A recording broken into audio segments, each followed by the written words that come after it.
Banyak kok kasusnya yang dulunya tidak apa-apa, begitu mendengar temannya meninggal, dia langsung jadi ada yang sampai stroke gitu ya, gara-gara mendengar temannya meninggal gitu. Tetangga saya tidak autoimun, sehat banget, badannya kekar ya, rajin olahraga, menjaga pola makannya dengan baik pun akhirnya meninggal di usia muda. Kematian bukan karena autoimun dan tidak semua autoimun mati muda.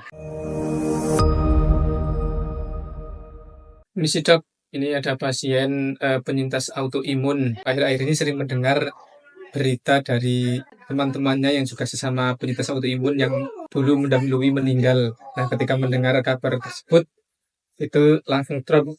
Gimana ini Dok? Ya, maka ini yang menjadi salah satu kesalahan dari, kelompok ataupun ada grup WA misalnya di penyintas autoimun gitu ya. Saya selalu sarankan kepada grup yang ada di bawah asuhan saya itu, kalau ada kabar meninggal nggak usah di-share terlalu berlebihan di grup gitu ya, karena tentu ini akan mengaruhi psikis dari teman-teman yang memang masih belum, bisa 100% menerima autoimun sebagai sebuah sahabat gitu. Banyak kok kasusnya yang dulunya tidak apa-apa, begitu mendengar temannya meninggal, dia langsung jadi ada yang sampai stroke gitu ya, gara-gara mendengar temannya meninggal gitu. Maka ada beberapa nasihat yang ingin saya sampaikan. Yang pertama, buat pengelola grup-grup, penyintas autoimun, maka, ayo bikin aturan bahwa tidak boleh memberitakan kematian, meninggalnya seorang, autoimun di grup gitu ya. Karena penerimaan, masing-masing orang berbeda-beda.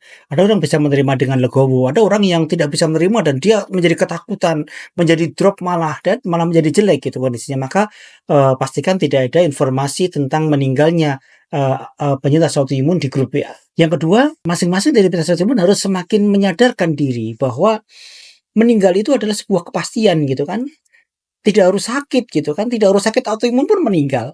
Tetangga saya tidak autoimun, sehat banget, badannya kekar ya, rajin olahraga, menjaga pola makannya dengan baik pun akhirnya meninggal di usia muda. Jadi tidak harus punya penyakit autoimun baru meninggal gitu. Dan saya punya, pasien penyintas autoimun sudah hampir 20 tahun bersama dengan saya, dengan autoimunnya, itu pun tidak meninggal-ninggal dan hidup sehat baik gitu. Ini yang mesti ditekankan betul kepada kita. Kematian itu bukan karena autoimun. Kematian itu karena takdir dari Allah Subhanahu wa taala. Memang sudah saatnya dia meninggal, sudah saatnya kontraknya di dunia ini sudah habis, maka dia akan meninggal dengan cara apapun gitu. Tidak harus dengan autoimun. Maka ada orang yang mungkin sudah saja meninggal dia meninggal, ada yang berumur panjang juga banyak gitu.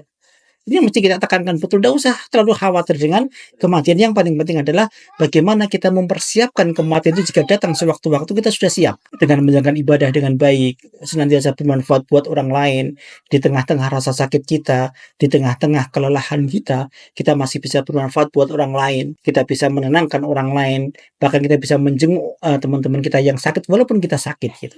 Maka ini sebuah amal ibadah yang sangat luar biasa sekali gitu. Maka sekali lagi, jangan menginformasikan kematian di grup.